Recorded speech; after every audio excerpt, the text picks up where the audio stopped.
નમસ્કાર વિદ્યાર્થી મિત્રો, જય સ્વામિનારાયણ. આપણે પહેલો પાઠ જોયો, બરાબર, સમર્ચનમ પૂજનમ. એમાં તમને જે આપણે 6 શ્લોક છે એમાંથી ત્રીજો શ્લોક આપણે સમજાવ્યો નથી. તો જે 5 શ્લોક સમજાવ્યા છે, 5 શ્લોક તમારે તમારી પાકી બુકની અંદર કઈ રીતે લખવાના છે ખબર છે ને? કઈ રીતે લખવાના છે? પહેલા સંસ્કૃતમાં શ્લોક, એની નીચે એનું ભાષાંતર.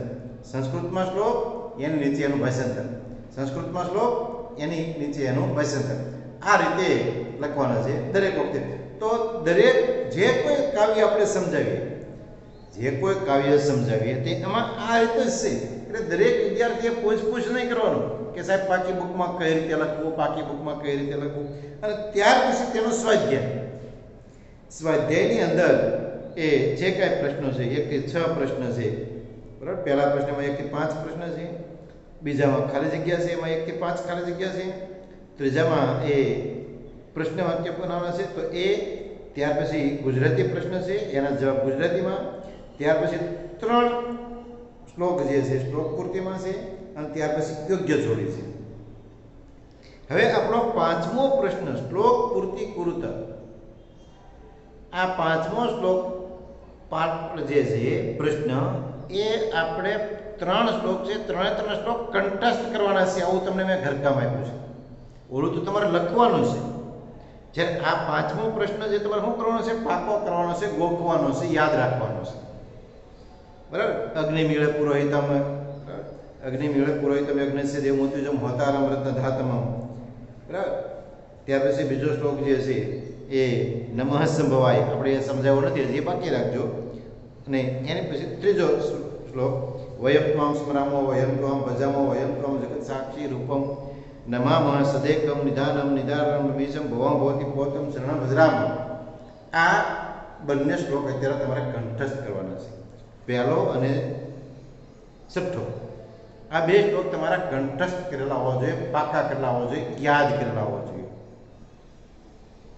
જૂના વિદ્યાર્થીઓ હોય છે એને ખબર છે, આપણે પૂછીએ છીએ દરેકને. માનો કે એક ક્લાસની અંદર 50 વિદ્યાર્થી હોય કે 60 હોય કે જેટલા હોય, દરેકને ઊભા કરી પૂછીએ છીએ. ન આવડે એને 50 વાર 100 વાર લખવા આપીએ છીએ. એટલે જો તમારે લખવાનો હોય, થોડા જ સમયમાં આપણી સ્કૂલ શરૂ થશે, અને જ્યારે સરકાર આદેશ આપે ત્યારે આપણે ભગવાનને એ પ્રાર્થના કરીએ કે સરકાર જલ્દી એ આદેશ આપે, કોરોના મહામારી દૂર થઈ જાય આપણા ભારતમાંથી, ગુજરાતમાંથી, અને જલ્દી સરકાર આદેશ આપે, અને જલ્દી આપણે એ તમે ક્લાસમાં બેઠા હોય અને આપણે ભણાવતા હોય, આવું દ્રશ્ય એ ભગવાન પાસે, આપણે સરસ્વતી માતા પાસે કે ભગવાન પાસે આપણે પ્રાર્થના કરીએ. તો આ 2 શ્લોક પાકા કરવાના છે, કંઠસ્થ કરવાના છે. હવે આપણે આગળનો પાઠ જે છે પુરુષય આચાર.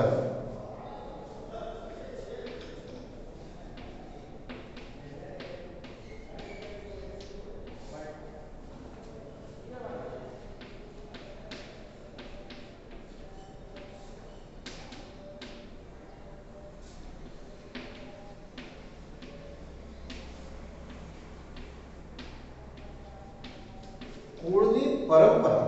આચાર એટલે શું? પરંપરા. આચાર એટલે શું? પરંપરા. કુળની પરંપરા. તો સંસ્કૃત સાહિત્યની અંદર પ્રાણી કથાઓનું પ્રચલન છે પ્રાચીન કાળથી છે. પ્રાણી કથાઓ, પક્ષી કથાઓ, જો જાતક માલા હોય છે કે પંચતંત્ર હોય કે હિતોપદેશ હોય, આ બધાની અંદર આ ગ્રંથના નામ છે. જાતક માલા, પંચતંત્ર, હિતોપદેશ, આ બધા ગ્રંથોના નામ છે. તો હિતોપદેશની અંદર, પંચતંત્રની અંદર પ્રાણીઓને અને પક્ષીઓને પાત્ર બનાવવામાં આવ્યા છે. કોને બનાવવામાં આવ્યા છે? પ્રાણીઓ અને પક્ષીઓને પાત્ર બનાવવામાં આવ્યા છે. શું પ્રાણીઓ અને પક્ષીઓને પાત્ર બનાવ્યા? પણ એમને નથી બનાવ્યા. દરેક પ્રાણીઓની, પક્ષીઓની પોતાની ખાસિયત પ્રમાણે. માનો કે એક લુચ્ચો સિંહ હતો, આવું કોઈ દિવસ તમે સાંભળો નહીં.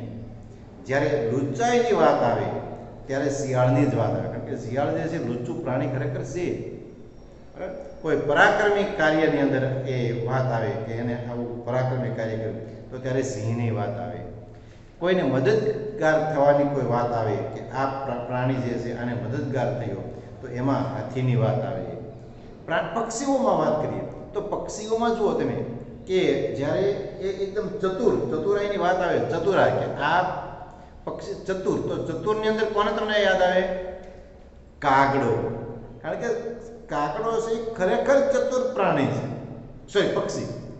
કાગડો છે શું છે? ખરેખર ચતુર પક્ષી છે. તમે જુઓ કોઈ પણ પક્ષી બેઠું હોય, તમે એની સામે જુઓ તો એ તરત જ તમારી સામે જોઈ અને જ્યારે કાગડો કોઈ પણ જગ્યાએ બેઠો હોય, તમે એની સામે જુઓ, પછી તમે નીચા વળો અને હાથમાં કાંકરો પકડો, કાગડો ઉડી જશે.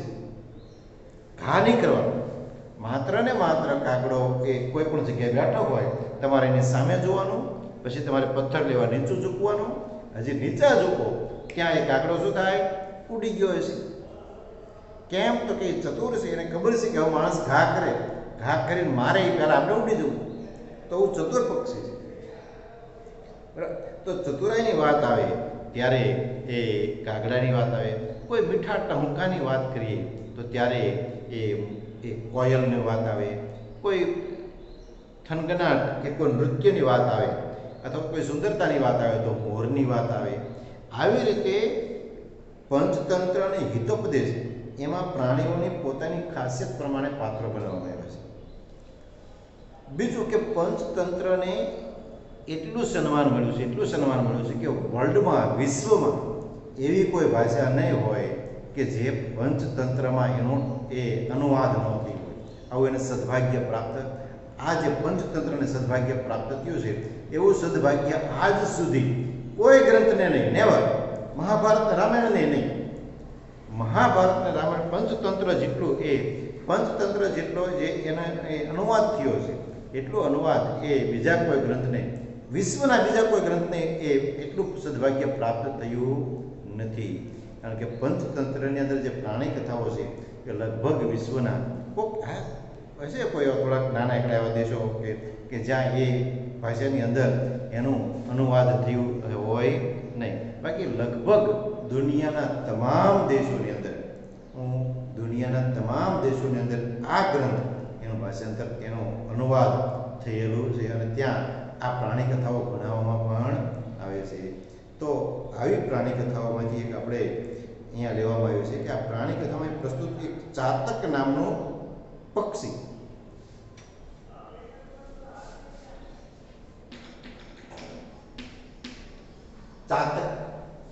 ચાતક નામનું પક્ષી જે છે એની અહીં વાત લેવામાં આવી છે. ચાતક નામનું પક્ષી જે છે એની ખાસિયત તમને ખબર છે?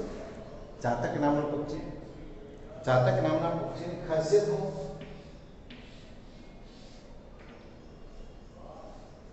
આપણે ચાતક પક્ષીનો તમને ફોટો કદાચ મળે તો તમે એ ગૂગલની અંદર એ સર્ચ કરો કે ચાતક પક્ષી, તો એનો તમને ફોટો જોવા મળશે.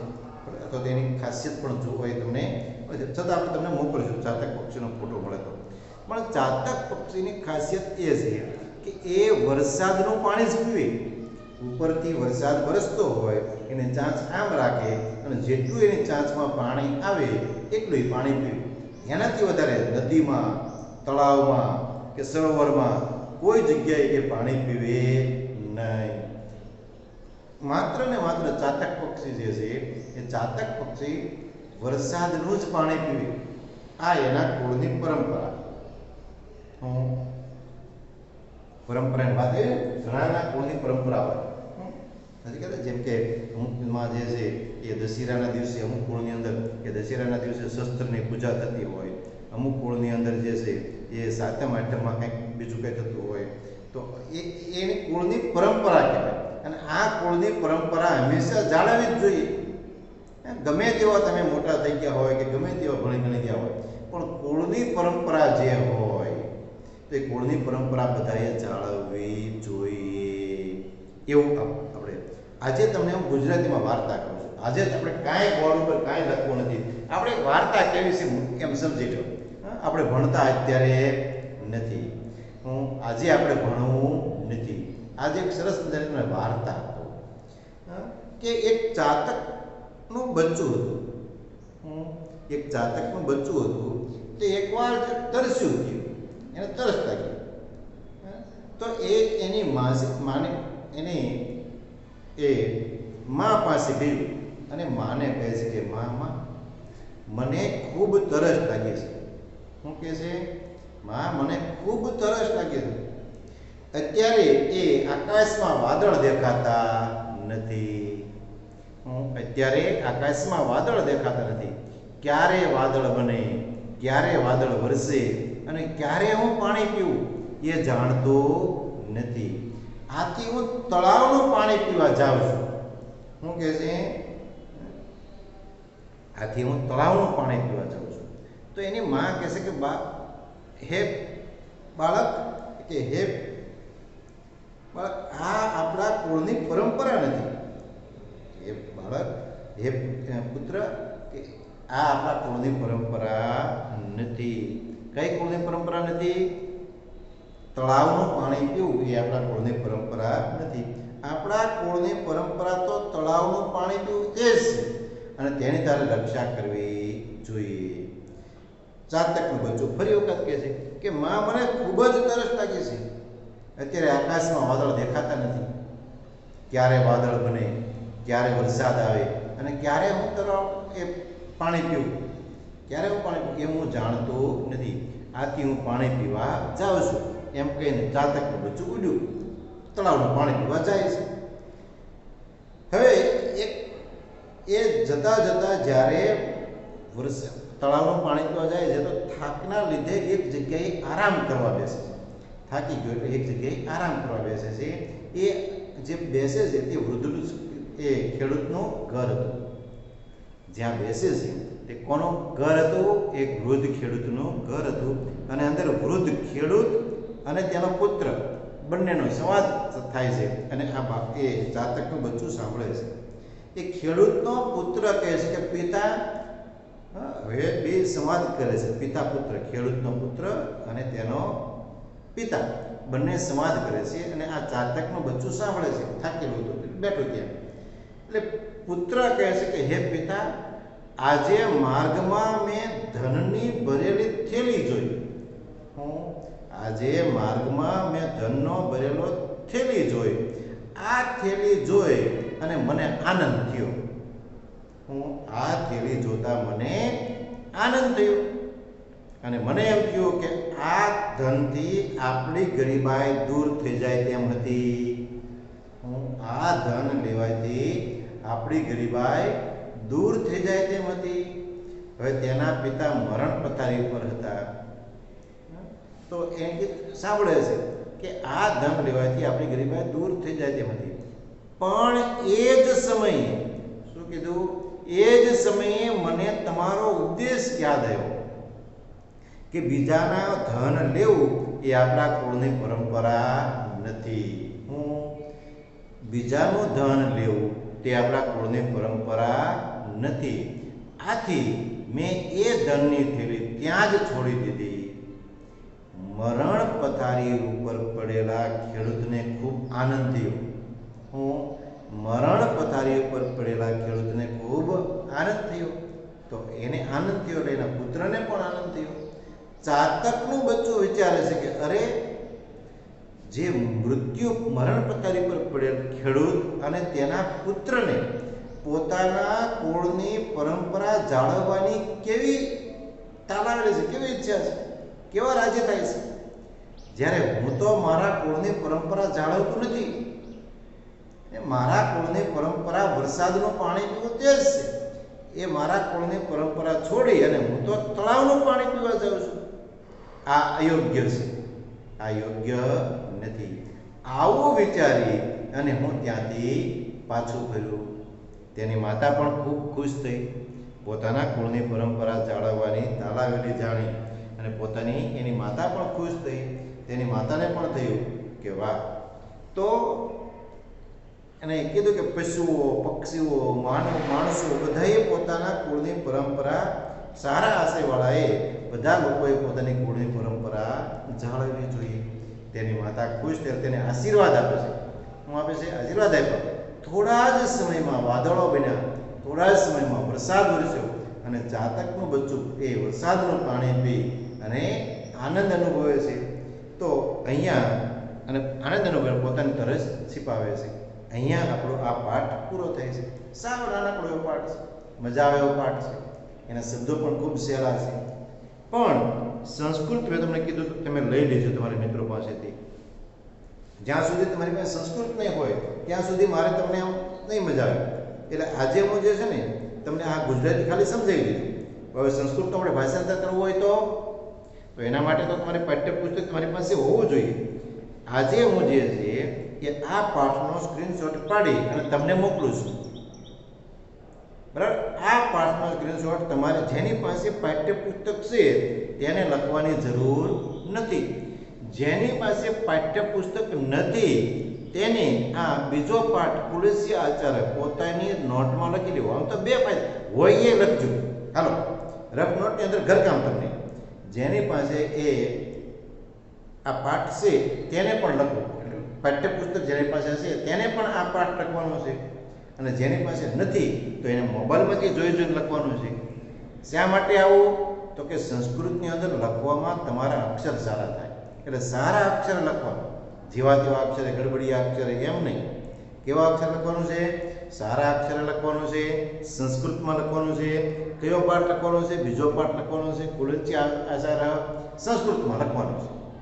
એને ગુજરાતી આપણે કાલે કરાવશું. કાલેનો અર્થ આવતા પીઢમાં.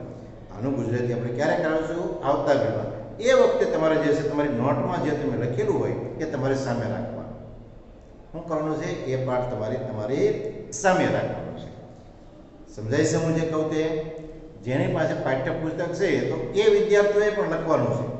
જેની પાસે પાઠ્યપુસ્તક નથી એને લખવાનું છે. પણ કેવી રીતે લખવાનું છે? ખૂબ સારા અક્ષર લખવાનું છે. જલ્દી લખીને, કારણ કે એકદમ નાનો પાઠ છે. કેવો છે પાઠ? એકદમ નાનો પાઠ છે. એટલે જલ્દી કોઈ લખવાની જરૂર નથી. ખૂબ સારા અક્ષરે લખજો. અહીંયા જ્યારે આપણે સ્કૂલે આવો ત્યારે તમારે બતાવવું પડશે, સાહેબ મેં આ રફ નોટમાં આ પાઠ લખ્યો હતો. બરાબર? એ તમારે બતાવવાનો છે.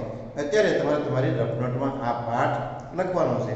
જેની પાસે પાઠ્યપુસ્તક છે તો એ પાઠ્યપુસ્તકમાંથી જોઈને લખે. જેની પાસે પાઠ્યપુસ્તક નથી તો તમારે આ મોબાઈલમાં હું તમને જે મોકલું છું એમાંથી જોઈને લખવાનું છે. પણ લખવાનું છે એ પાકું. બરાબર? આવતા પીરિયડમાં આપણે એનું ભાષાંતર કરાવવાના છીએ. બરાબર? તો એ વખતે તમે તમારો તમારો એ પાઠ હોવો જોઈએ, નોટ હોવી જોઈએ અને પેન્સિલ હોવી જોઈએ. કારણ કે તમને શબ્દ લખાવશો તો એ શબ્દ તમારી સાથે સાથે લખતા જવાના.